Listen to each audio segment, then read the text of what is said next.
The December wind cut through Olivia Emerson's threadbare coat like 1,000 knives, and she wondered if this frozen trail would be the last thing she ever saw. She had left everything behind in Kansas City. Her husband's grave still fresh with autumn dirt, her bank account drained by his debts, and the baby she had lost to fever buried beside him. The stagecoach had broken an axle 30 miles back, and the driver had told her Fort Lyon, Colorado, was her best chance at survival if she could make it on foot. That had been 2 days ago, and she had not eaten since. Her boots, worn through at the soles, left traces of blood in the snow. Each step forward felt like moving through molasses, her limbs heavy and unresponsive. The Colorado wilderness stretched endlessly around her, pine trees heavy with snow and mountains looming in the distance like silent judges. She was 23 years old and already felt ancient, hollowed out by grief and loss. Winter had taken everything from her. Her husband Thomas, her child who never drew breath, her home, her future. Hope seemed like a luxury for other people, something she could no longer afford. The sun was setting, painting the snow orange and pink when she finally collapsed. Her knees hit the frozen ground and she did not have the strength to rise. This was it then. She would freeze here, become another anonymous grave in the endless West. Perhaps that was fitting. Perhaps that was what she deserved for surviving when they had not. She did not hear the horse approaching until it was almost upon her. The sound of hooves crunching through snow penetrated her consciousness slowly, as if from very far away. She looked up through frozen eyelashes and saw a figure on horseback, backlit by the dying sun. For a moment she thought it might be an angel come to ferry her across. Then the rider dismounted, and she saw he was very much human. "Madam, you cannot stay here. You will die." His voice was rough but not unkind. He knelt beside her, and she could see his face now, weathered and tanned despite the winter cold, with eyes the color of summer grass. He wore a heavy sheepskin coat and a wide-brimmed hat, and his hands, when he touched her arm, were large and calloused. "Can you stand?" "I do not think so," she whispered. Her lips were cracked and bleeding from the cold. He did not hesitate. In one smooth motion, he lifted her from the ground as if she weighed nothing at all. She was too exhausted to protest, her head falling against his chest as he carried her to his horse. The animal, a sturdy bay gelding, stood patiently as the man hoisted her into the saddle and then swung up behind her. His arm came around her waist, holding her steady, and she felt the warmth of his body at her back. "There is a line shack about 3 miles from here," he said, his breath warm against her ear. "Hold on."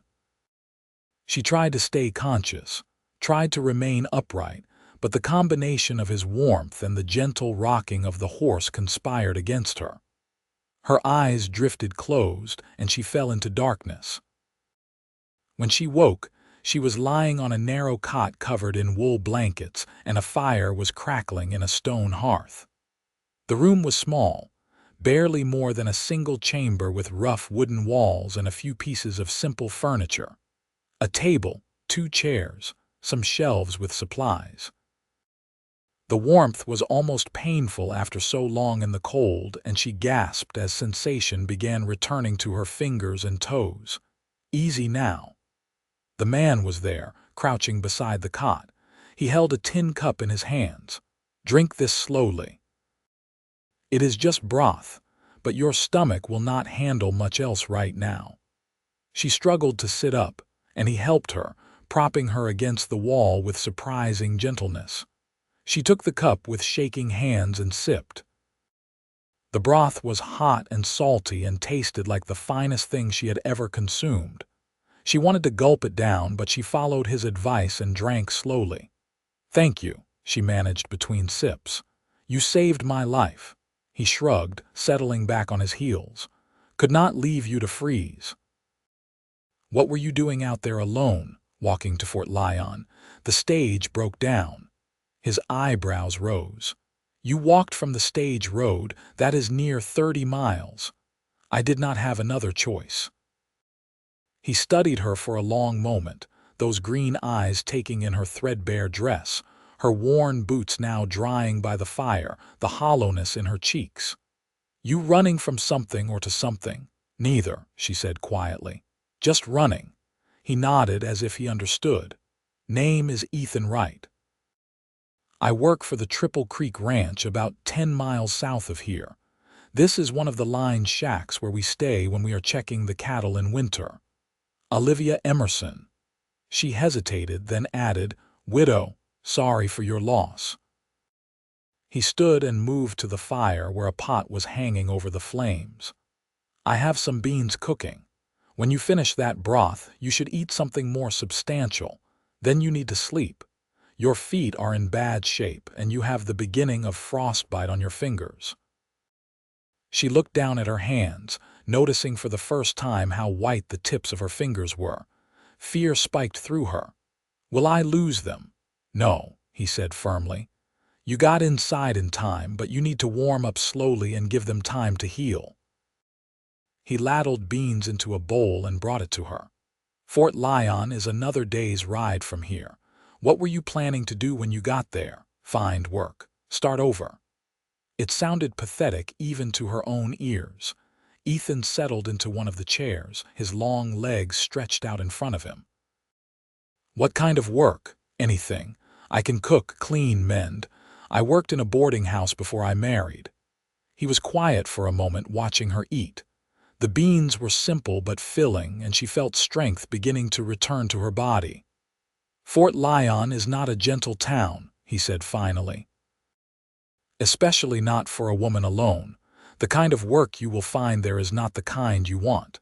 She knew what he meant. She had not been naive enough to think otherwise, but what choice did she have? I will manage. There might be another option. He leaned forward, his elbows on his knees. The ranch where I work, the Triple Creek, the owner's wife could use help. She is trying to run a household with 4 children and no assistants. The last woman they hired left to get married. If you are willing to work hard, I could speak to them. Room and board plus wages.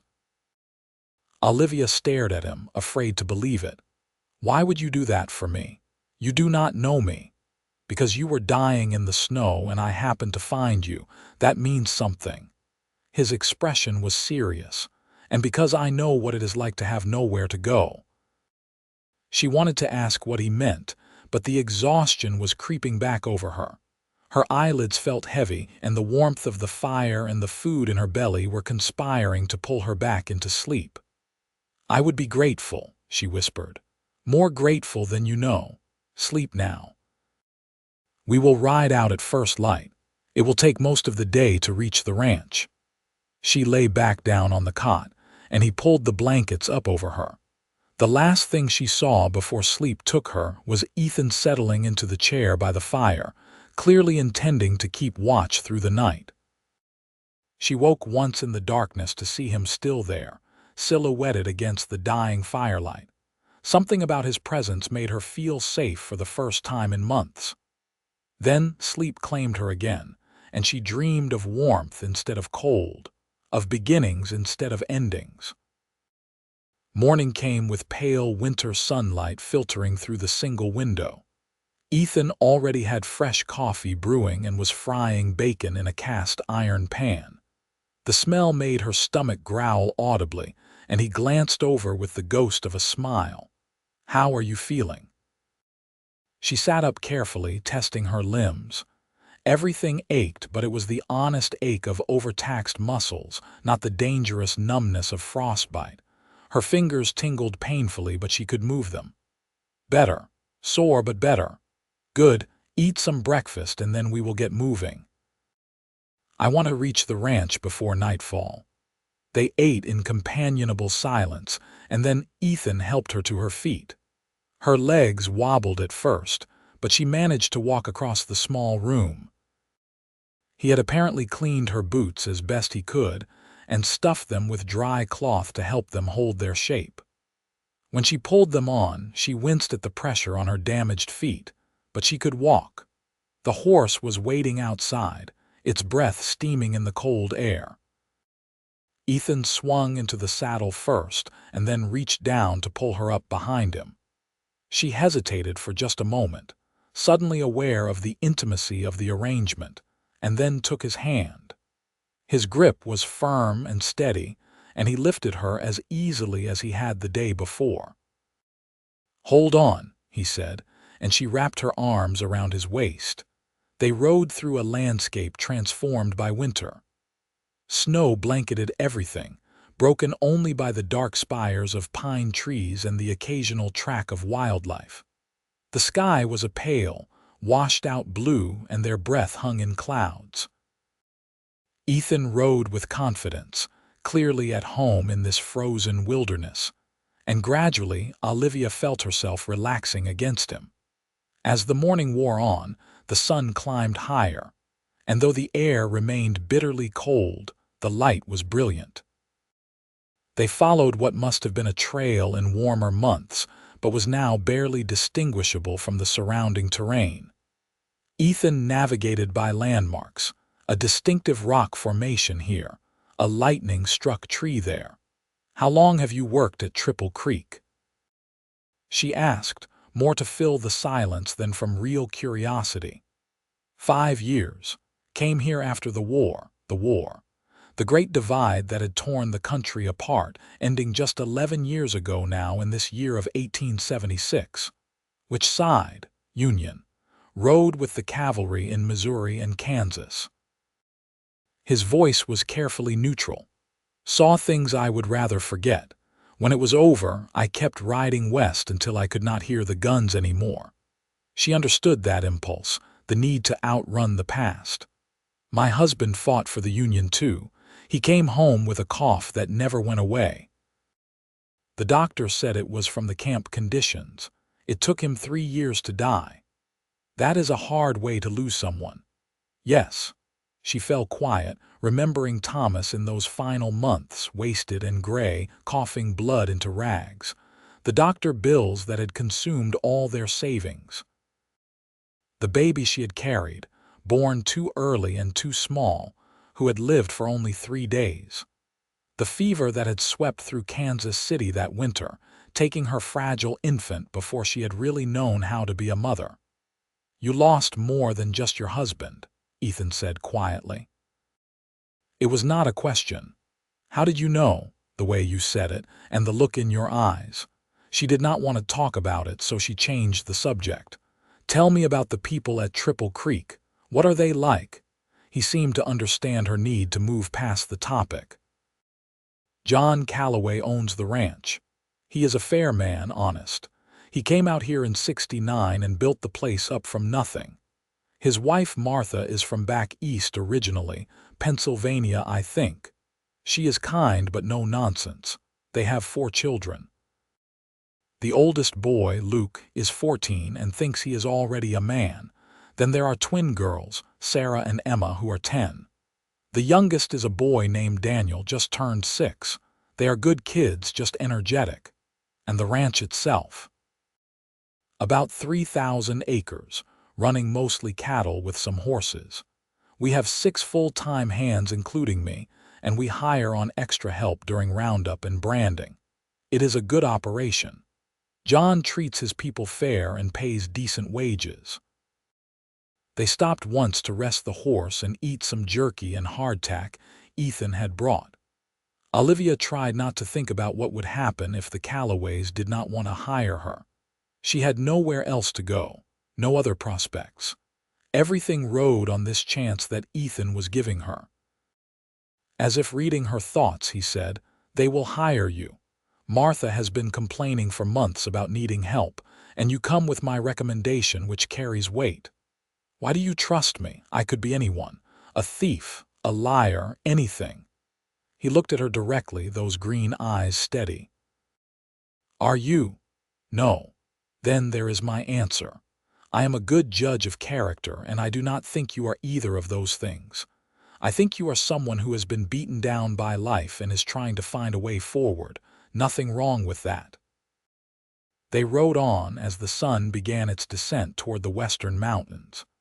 The landscape began to change, the endless forest giving way to more open country dotted with snow-covered scrubland.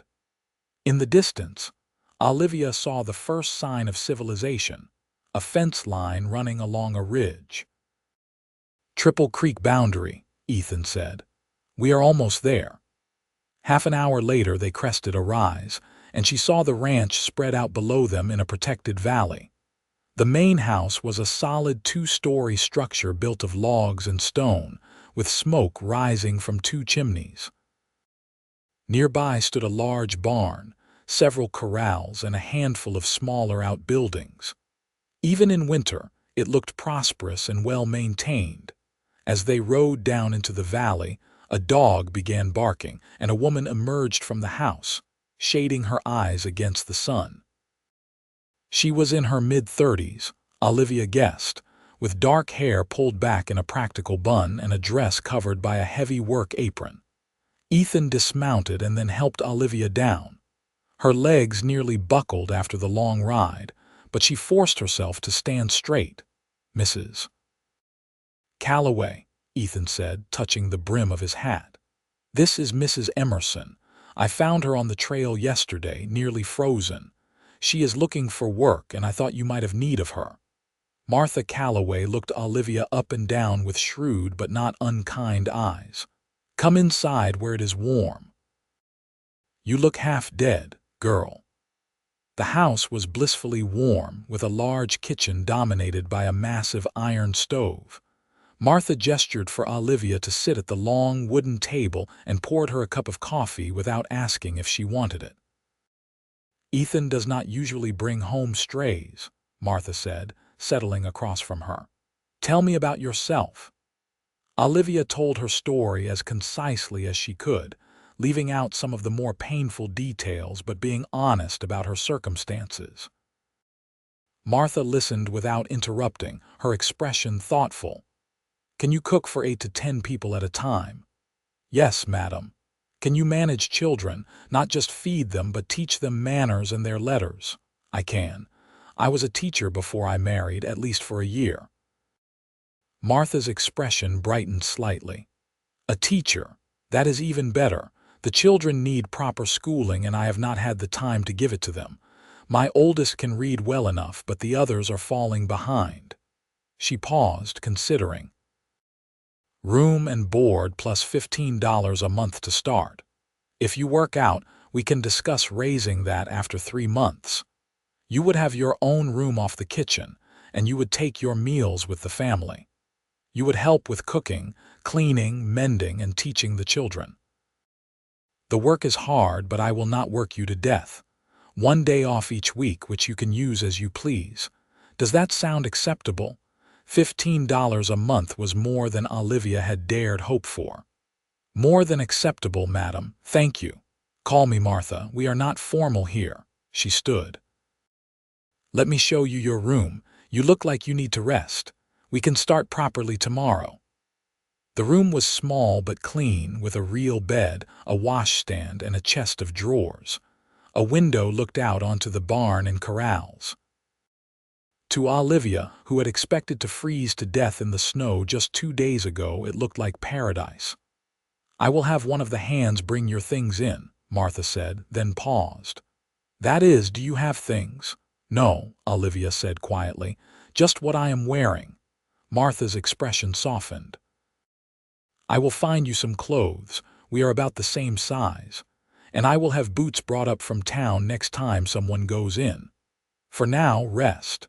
Supper is at 6, and you will meet everyone then." After Martha left, Olivia sat on the edge of the bed and let herself cry for the first time since leaving Kansas City. But these were different tears than the ones she had shed before. These were tears of relief, of gratitude, of the first small flickering of something that might, eventually, become hope. She woke to a knock on her door and realized she had fallen asleep. The light outside had dimmed to dusk. She splashed water on her face from the basin and tried to make herself presentable with limited success. Her dress was travel-stained and threadbare, and her hair was a disaster. But there was nothing to be done about it now. The kitchen was full of people and noise. 3 children sat at the table, 2 girls who must be the twins and a younger boy. A tall teenage boy was hauling in firewood. Martha was stirring something on the stove, and a large man with a weather-beaten face and kind eyes stood by the fireplace. "Everyone, this is Mrs. Emerson," Martha announced. "She will be helping me with the household and teaching. I expect you all to treat her with respect." She pointed to each child in turn. "Sarah, Emma, Daniel, and Luke bringing in the wood. This is my husband, John." John Calloway stepped forward and shook her hand with a grip that was firm but careful, as if he was aware of his own strength. "Welcome to Triple Creek, Mrs. Emerson. Any friend of Ethan's is welcome here." "Thank you, sir." Ethan appeared in the doorway, having cleaned up from the ride.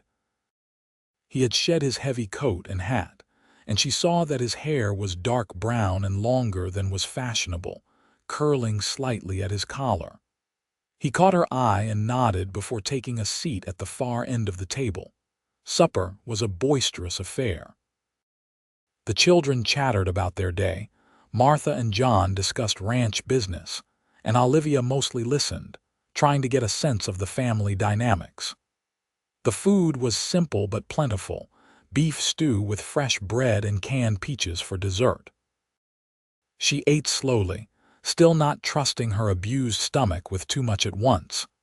After supper, the children were sent to do evening chores, and the adults lingered over coffee. 2 other ranch hands came in, men named Pete and Sam who were older and weathered but polite. They nodded to Olivia and did not ask intrusive questions, for which she was grateful. "Ethan told me he found you on the trail," John said. "That was lucky for you. Not many people travel that route in winter." "I am aware of how lucky I was," Olivia said. "If he had not come along when he did, I would have died." "Well, you are safe now. This is a good place, and Martha will keep you busy but not miserable." He stood, stretching. "I have early rounds tomorrow. Good night, everyone." The others drifted off one by one until only Olivia, Martha, and Ethan remained. Martha was washing dishes, and Olivia stood to help despite her exhaustion. "Absolutely not," Martha said firmly. "You are going to bed. Tomorrow you can start earning your keep, but tonight you rest." Olivia did not have the energy to argue. She said good night and retreated to her little room, where she found that someone, probably Martha, had left a nightgown and some clothes folded on the bed. She changed gratefully, blew out the candle, and crawled under the quilts.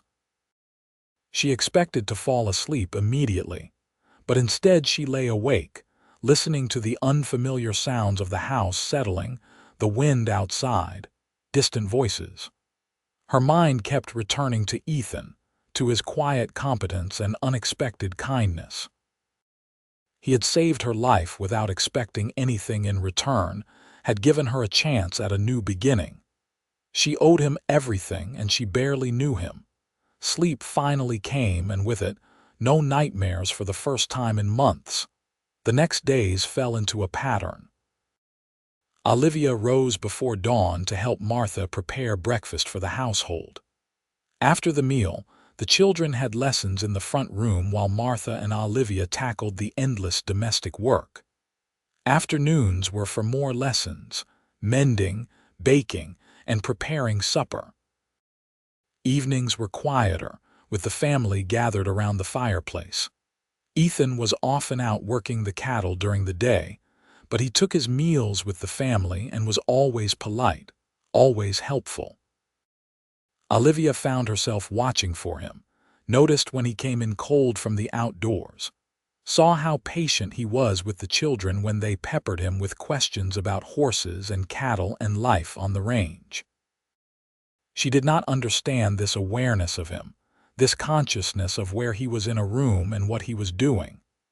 She had loved Thomas, had mourned him sincerely, but what she had felt for her husband had been comfortable and steady, not this electric alertness. 2 weeks after her arrival, a warm spell broke the cold snap, and the snow began to melt. John announced at breakfast that they would be riding out to check on the far pastures where some of the cattle had drifted. "Take Ethan with you," Martha said, "and be back before dark." "I do not trust this weather to hold." After they left, Martha turned to Olivia with a speculative look. "You have been doing good work here. The children actually enjoy their lessons, and Luke is reading better than he has in months. I am pleased we took you on. I am grateful for the opportunity." "Ethan asks about you," Martha said casually, too casually. "Wants to make sure you are settling in all right." Olivia felt heat rise in her cheeks. "That is kind of him. He is a good man, keeps to himself mostly, does not court any of the girls in town despite plenty of them being interested. He has been here 5 years and I have never seen him show particular interest in anyone." Martha paused meaningfully. "Until now. I think you are misreading the situation. He helped me because he is a decent person, nothing more." "Maybe," Martha said, but she did not sound convinced. "Just do not close yourself off to possibilities, Olivia. I know you lost your husband and I am sorry for that. But you are young, and life is long. You deserve happiness." Olivia did not know how to respond to that, so she changed the subject by asking about the week's menu planning. But Martha's words stayed with her throughout the day. That evening, a storm blew in with shocking speed. The temperature dropped 20 degrees in an hour, and snow began falling heavily. John and Ethan made it back just before full dark, covered in snow and half frozen. "Get out of those wet clothes before you catch your death," Martha ordered, and they complied quickly. At supper, John looked troubled. "We have about 50 head in that northern pasture, and I do not like them being out there in this weather. If this storm lasts, we could lose some." "Can you bring them in closer?" Martha asked. "Not until the weather clears. The route is too dangerous in a blizzard." They went to bed with the wind howling around the house and snow piling against the walls. Olivia lay awake, listening to the storm and thinking about the cattle out there in the frozen darkness. She thought about her own near death in similar conditions and shuddered. The storm raged for 3 days. The household was snowed in completely, with drifts reaching halfway up the windows. The children grew restless and quarrelsome, and everyone's nerves were frayed. On the 3rd day, the sky finally cleared, revealing a world transformed into white perfection. "We ride at first light," John announced. "Ethan, Pete, Sam, and Luke, you are with me. We need to find those cattle and bring them in." They left before dawn, and the day passed slowly for those left behind.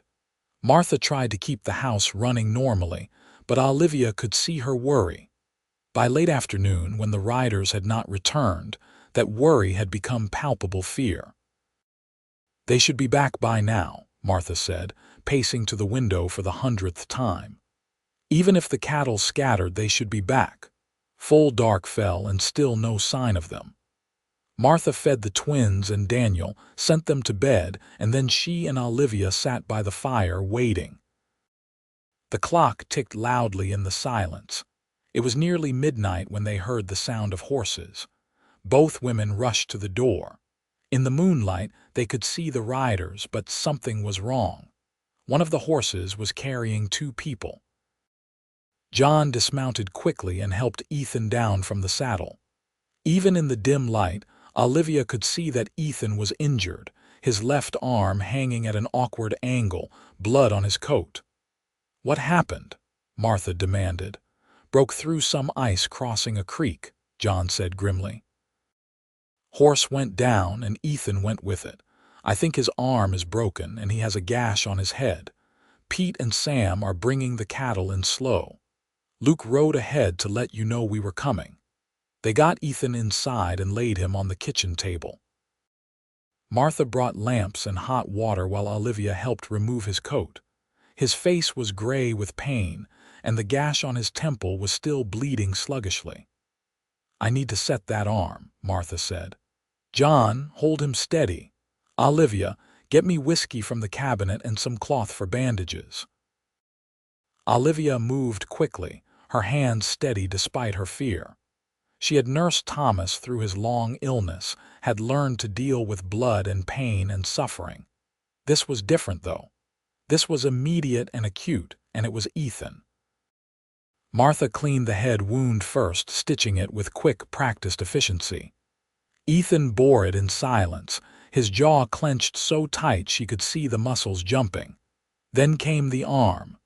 This is going to hurt, Martha warned and pulled. Ethan made a sound low in his throat but did not cry out. The bone went back into place with an audible click, and Martha quickly splinted it with wooden slats and strips of cloth.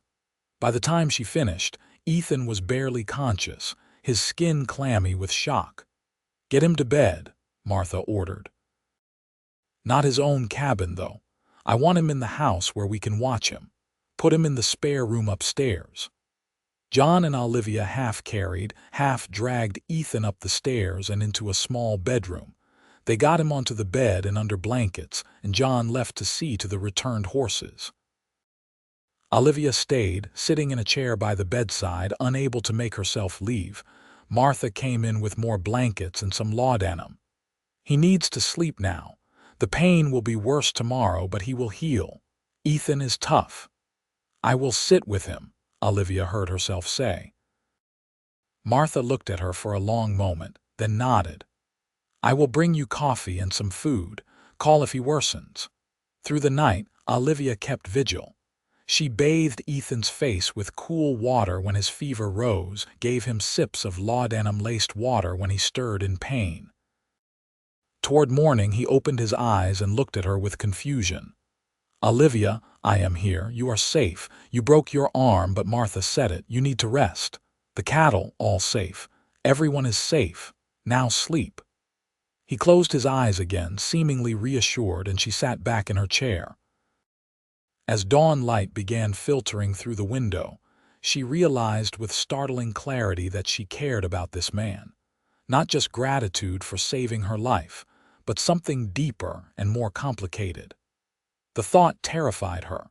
Ethan healed slowly over the following weeks. The broken arm pained him considerably, and he chafed at being confined to the house when there was work to be done. Olivia found herself spending increasing amounts of time with him, bringing him meals, reading to him in the afternoons when the children were occupied with quiet activities. You do not have to nursemaid me, he said one afternoon, his tone almost irritable. I am sure you have better things to do. Martha has everything under control downstairs, and the children are doing their assignments. I do not mind the company, but if you would rather be alone, I can leave. His expression softened immediately. No, I am sorry. I am not a good patient. I am used to being outside working. This forced rest makes me restless. I understand. Thomas was the same way when he was ill. He hated being confined to bed. You do not talk about him much, your husband. She settled into the chair by the window. There is not much to say. We married young. I was 19 and he was 22. He was a good man, kind and steady. We were happy enough. Then the war ended and he came home sick and everything changed. The last 3 years were just slow decline, watching him waste away and not being able to help. Then our baby and then him, both gone within a month. She paused, surprised at her own honesty. I think I was numb for a long time after. I just kept moving because stopping would mean feeling everything, and I could not face that. And now I am here, and I am starting to feel again, which is both better and worse. She met his eyes. You asked me once if I was running from something or to something. I think maybe I was running from feeling anything at all, but you cannot outrun yourself forever. No, he agreed quietly. You cannot. Believe me, I have tried. What are you running from, Ethan? He was quiet for so long she thought he would not answer. Then he said, I killed a lot of men in the war. I know that was the nature of it, that we were all doing what we were ordered to do. But that does not make the faces go away. After it ended, I drifted for a while, drinking too much, fighting, generally making a mess of things. Then I ended up here, and John gave me a job despite me being pretty worthless at the time. He saw something in me I did not see in myself, and he gave me a chance to be better. This place saved me, made me remember I could be more than what the war made me. "You are a good man," Olivia said firmly. "Whatever you did in the war, you did because you had to. What you choose to do now is what matters." "Is that what you tell yourself, about your losses?" I try. "Some days it works better than others." They sat in comfortable silence for a while, watching the winter afternoon fade toward evening. Finally, Ethan said, "Thank you for sitting with me when I was hurt for these afternoons. It means more than you know. You saved my life. It is the least I can do." "No." His voice was serious. "That is not why I want you here. I want you here because I like your company, because you understand things without me having to explain them, because when you are in the room, everything seems a little less heavy." He paused, seeming to gather courage. "I am saying this poorly. What I mean is, I care about you, Olivia, more than I probably should, given that you are still grieving your husband." Her heart was beating very fast. "I cared for Thomas, but what I felt for him was gentle and comfortable. What I feel when I am with you is not gentle or comfortable at all. It frightens me." "Does that mean you feel something too?" "Yes," she whispered, "but I do not know if I am ready. I do not know if I can be what you need." He reached out with his good hand and took hers. "I am not asking for anything you cannot give. I just wanted you to know how I feel. The rest we can figure out as we go." She looked down at their joined hands, his so much larger and rougher than hers. "All right," she said finally. "We will figure it out." The world outside continued through its winter rhythms, but inside the warm house something new was growing. Over the next weeks, as Ethan's arm healed and he gradually returned to light work, he and Olivia grew closer. They took walks together on sunny afternoons, carefully navigating the icy ground. They sat together in the evenings after supper, talking quietly while the family went about their activities around them. The children noticed and teased them gently, and Martha smiled knowingly but said nothing. It was March before Ethan could use his arm properly again, and by then the worst of winter had passed. The snow was melting in earnest, revealing the brown earth beneath. The cattle were beginning to move into the higher pastures, and there was talk of an early spring. One evening, Ethan asked Olivia to walk with him after supper. They bundled into coats and walked out toward the corrals where the horses stood drowsing in the last of the daylight. He was quiet, seemingly gathering his thoughts, and she waited patiently. "I have been thinking," he said finally, "about the future, about what I want my life to look like." He turned to face her. "I want you in it, Olivia. I know it has not been that long, and I know you are still healing from your losses. But I am 30 years old, and I have spent the last 5 years just existing, not really living. You make me want to live again. You make me want to build something, to have a home and a family and all those things I thought I had given up on." Her throat was tight with emotion. "I want those things too, with you, but I am afraid. I was married before, and I lost everything." "What if I lose you too?" "You might," he said honestly. "Life does not come with guarantees. I could get kicked by a horse tomorrow, or you could catch fever, or any of 100 other things could happen. But we could also have 50 good years together. We could raise children and grow old and be happy. Is not that possibility worth the risk?" She thought about it, really thought about it. Thought about spending the rest of her life alone because she was too afraid to risk loving again. Thought about all the moments with Ethan over the past months, his kindness and strength, and the way he made her feel alive and present in a way she had not felt in years. "Yes," she said. "It is worth the risk." He cupped her face in his hands, careful of the still healing arm. "I love you, Olivia Emerson. I think I started falling in love with you that first day when you looked up at me from the snow with those fierce eyes and refused to give up. Will you marry me?" "Yes," she said again, and then he was kissing her. It was nothing like kissing Thomas had been. This was fire and desperation and hope all mixed together, a claiming and a promise. When they finally pulled apart, both breathing hard, she was crying and laughing at the same time. "We should tell the others," she said, "tomorrow. Tonight let me just hold you." They stood there in the gathering darkness, wrapped in each other's arms, while the world turned toward spring around them. The household erupted in celebration when they announced their engagement the next morning.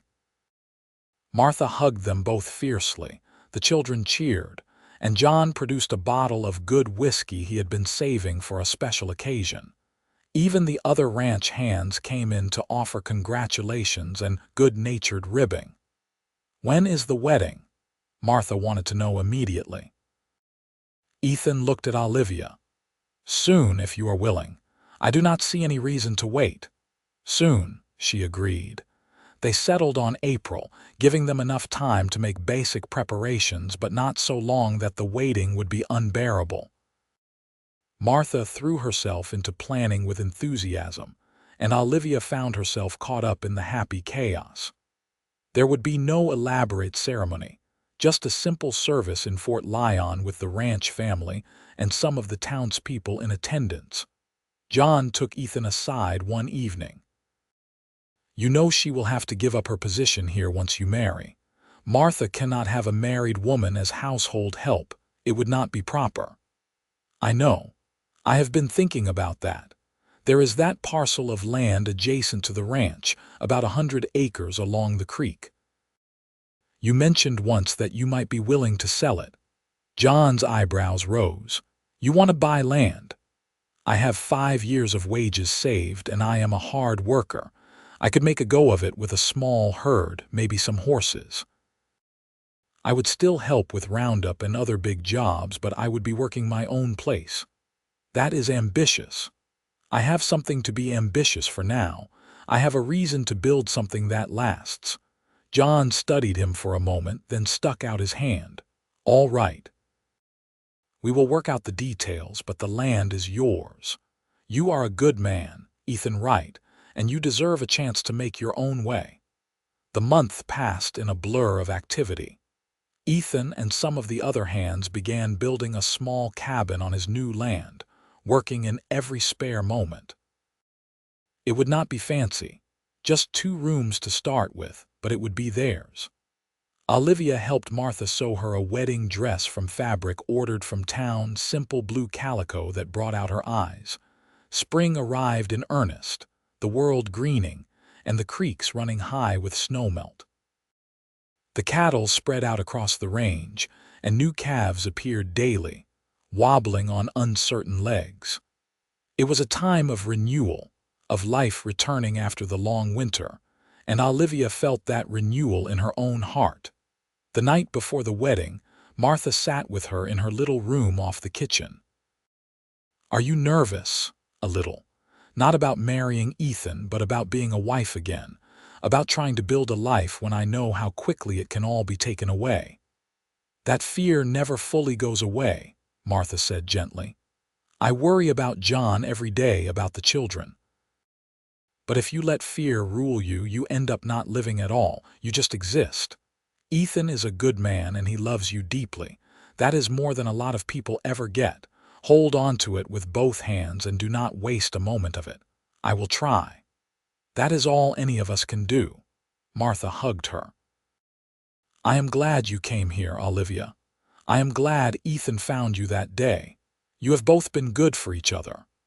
The wedding day dawned clear and bright, unseasonably warm for April.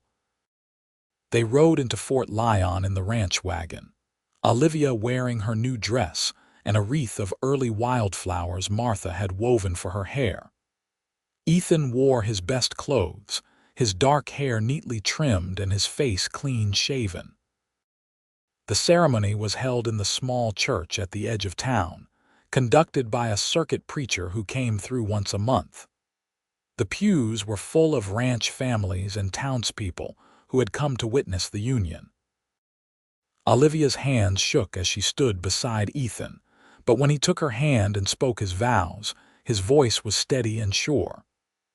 "I promise to love you, to protect you, to stand by you in good times and bad. I promise to build a life with you, a home where we can both heal and grow.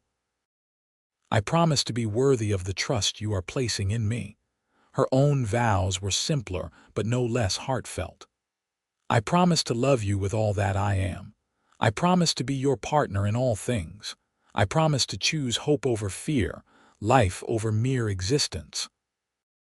I promise to build a future with you, whatever that future may hold." The preacher pronounced them husband and wife, and when Ethan kissed her, the small church erupted in applause and cheers. The celebration afterward was held at the ranch, with tables set up in the yard and food enough to feed an army. There was music and dancing, and Olivia found herself passed from partner to partner, everyone wanting to wish her well. But her eyes kept finding Ethan across the crowd, and every time their gazes met, her heart swelled with happiness. As evening fell and the guests began to depart, Ethan took her hand. "Ready to see your new home?" "Our home," she corrected, and he grinned. The cabin was small but perfect, with a stone hearth at one end and a real glass window looking out toward the mountains. There was a table and chairs John had contributed, a bed frame that Pete and Sam had built, and a quilt Martha had given them. It was sparse, but it was theirs. Ethan carried her over the threshold and she laughed at the old-fashioned gesture. "We are really married," she said wonderingly. "This is really happening. It really is." He set her down gently. "Are you happy?" "More than I thought I could ever be again. When I was lying in that snow, dying, I thought my life was over. I thought there was nothing left for me. And now here I am, married to a wonderful man with a home and a future. It feels like a miracle." "You are my miracle," he said softly. "You remind me every day that life can be beautiful, that there is more to existence than just surviving. I will spend the rest of my life trying to make you as happy as you make me." They came together then, husband and wife in truth, and the small cabin filled with warmth and love and the promise of all the tomorrows stretching ahead of them. The first year of marriage was not easy. They were building something from nothing, and that required endless work. Ethan labored from dawn to dark, clearing land, building fences, acquiring cattle. Olivia kept the cabin, tended a garden, helped with branding and roundups when extra hands were needed. Money was tight, and there were setbacks, a fence destroyed by a fallen tree, 3 calves lost to predators, a dry spell that threatened the creek. But through it all, they had each other. On the hardest days, when Ethan came home exhausted and discouraged, Olivia was there to remind him how far they had come. When she woke in the night with nightmares about losing him, about winter returning to steal everything away, he held her and promised her that he was not going anywhere. By the second spring, their small herd had grown to nearly 40 head, and they had acquired 2 good horses and a milk cow. The cabin had an addition, a second room that would eventually be a bedroom for children. The garden was flourishing, and Olivia had started selling eggs and butter in town, bringing in small but steady income. It was in May of that second year that Olivia realized she was pregnant. The signs were unmistakable, the missed courses, the morning nausea, the tenderness in her breasts. For a week she said nothing, too afraid to speak it aloud, too terrified of losing another child. Finally, Ethan noticed. "You have not been yourself lately. Are you feeling all right?" She could not keep it from him any longer. "I am with child."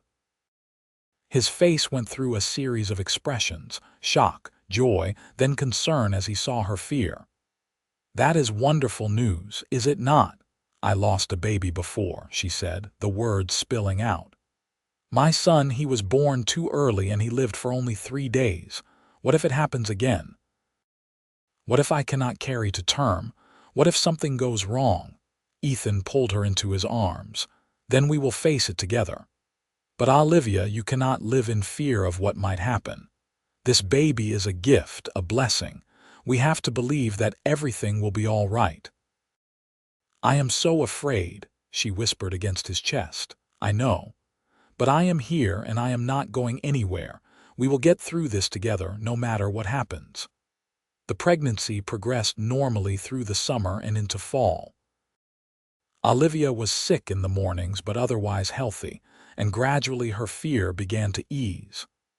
Martha came to visit often, bringing advice and reassurance and baby clothes she had saved from when her own children were infants. Winter came again, but this time Olivia was not alone and desperate. She was warm and safe and loved, with a husband who doted on her and a future full of promise. When the first snow fell in November, she stood at the window with Ethan's arms around her and marveled at how different this winter was from the one that had nearly killed her. "What are you thinking?" he asked. "That winter took everything from me once. My husband, my baby, my hope. And now here I am carrying our child warm and safe with you. It is like I am a completely different person." "You are the same person. You just found your way back to hope." "You restored it," she corrected. "That day when you found me in the snow, you gave me back my life. And every day since, you have given me reasons to be glad I am alive." The baby came in early February during a brief warm spell that melted some of the snow and made travel possible. Martha came to assist with the birth, bringing her calm competence and years of experience. The labor was long but not difficult, and when Olivia finally held her son in her arms, healthy and squalling and perfect, she wept with joy and relief. Ethan's hands shook as he held the baby for the first time. "He is so small. He is perfect," Olivia said. "Everything is perfect." They named him Thomas Ethan Wright, honoring both the past and the present. Little Tommy, as they called him, was a good baby, easy-tempered and healthy. He grew rapidly, and by spring he was smiling and cooing, bringing endless delight to his parents. Life settled into new rhythms. The ranch prospered slowly but steadily. By their 3rd anniversary, they had nearly 100 head of cattle and had added several more rooms to the cabin, making it a proper house.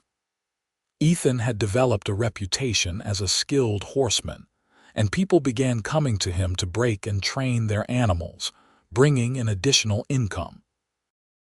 Olivia discovered she was pregnant again in the summer of their 4th year together.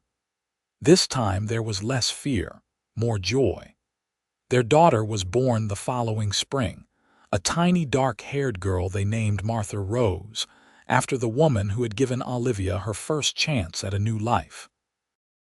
The years passed in the way they do when life is full and busy.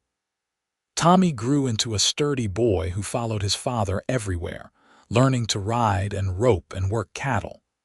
Martha Rose became a bright, curious child who loved to help her mother in the garden and had a special way with animals.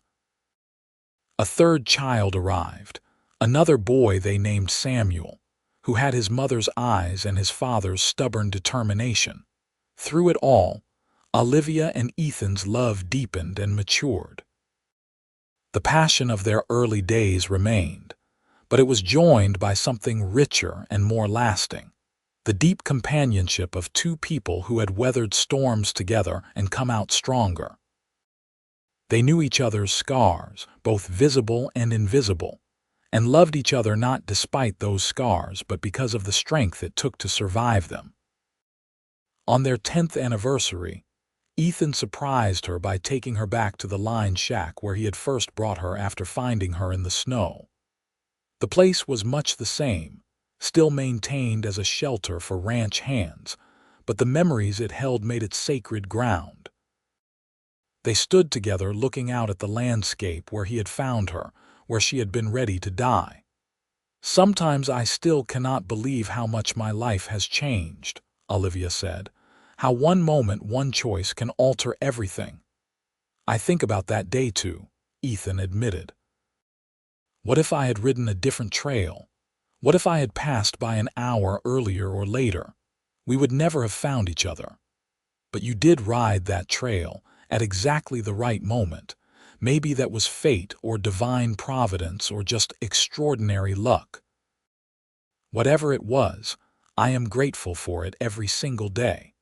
He pulled her close, his arms strong and warm around her.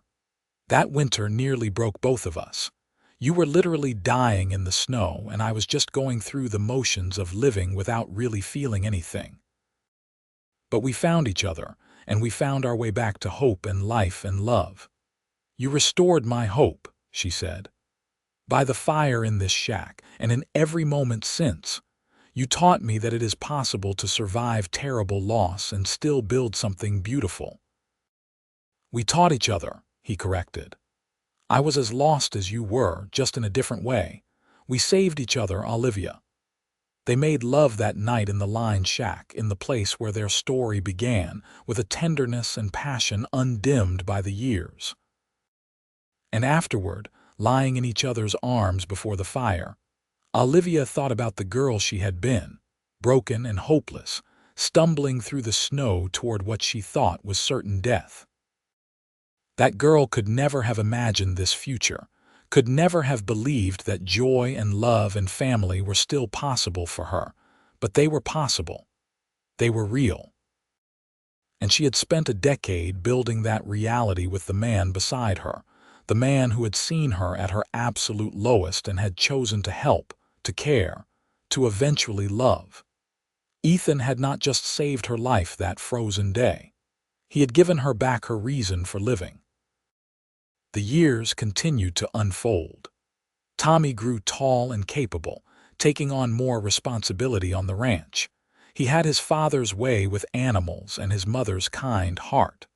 Martha Rose blossomed into a lovely young woman with a quick mind and a generous spirit. Samuel, the baby who had completed their family, was clever and mischievous, keeping them all on their toes. Ethan's hair began to show silver at the temples, and Olivia found lines around her eyes when she looked in the mirror. But they were good lines, earned through years of laughter and tears, hard work and deep love. Their hands were rough from labor, their bodies showing the wear of decades of frontier life, but they were happy. They had built something lasting out of the ruins of their old lives, something solid and true. On a crisp autumn day in their 20th year of marriage, they stood together on the porch of their home, watching their children work in the yard. The ranch had grown into a thriving operation, and they employed several hands. The house was large and comfortable, filled with the sound of family and life. "You ever think about that day?" Olivia asked. "The day you found me, all the time," Ethan admitted. "It was the beginning of everything good in my life. Mine too. I was so certain that my story was over, that I had nothing left to live for, but I was wrong. The best part of my life had not even started yet." He took her hand, their fingers intertwining with the easy familiarity of decades. "Winter took your hope that year, but I think you found it again, not just because of me, but because you were strong enough to let yourself heal. You were brave enough to risk loving again, to risk losing again." "We were both brave," she said. "We both took that risk, and look what we built. 3 beautiful children, a home, a life full of meaning and purpose and love. I would not change a single moment of it. Not even the hard parts, not even those. The hard parts taught us how to appreciate the good parts. They made us who we are." Tommy called out from the corral, needing help with one of the young horses, and Ethan went to assist him. Olivia watched her husband move with the easy confidence of a man at home in his world, watched her son work beside him, learning and growing.